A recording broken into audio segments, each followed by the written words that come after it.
The first assignment required students to develop a short time frame flipped classroom with online and face-to-face components based on an appropriate conceptual framework.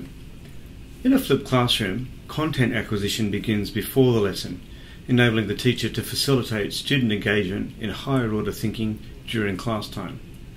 The flipped classroom design was modelled in the Curriculum Development and Innovation course itself, with pre-face-to-face reading and quizzes enabling higher order learning in class.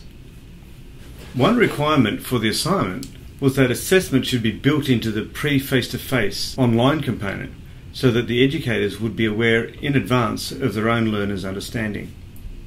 The first example is from Sumita Achuthan, who used the RSD and Bloom's taxonomy to help improve pharmacology students' understanding of different drugs.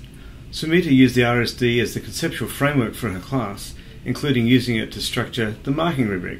In the second example, Dr. Katayan Saeed used the RSD to develop a flipped classroom plan for second-year students enrolled in a Diploma of Sustainable Urban Design and Engineering.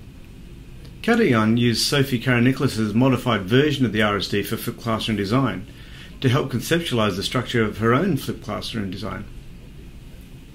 Similar to Katayan, Leon Pei Chue Hesung used the RSD to plan a flipped classroom design.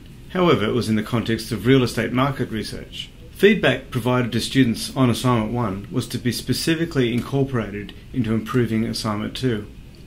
The main difference between the two assignments was that the flipped classroom design was to focus on a short time period with the fine details about the lesson, and Assignment 2 represented an extended curriculum.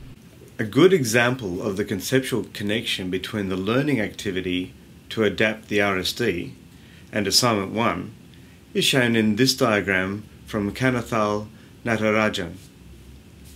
Her jigsaw configuration that we saw in the first module as a rough black and white diagram created by a group of 6 is now a significant part of her flipped classroom conceptualization.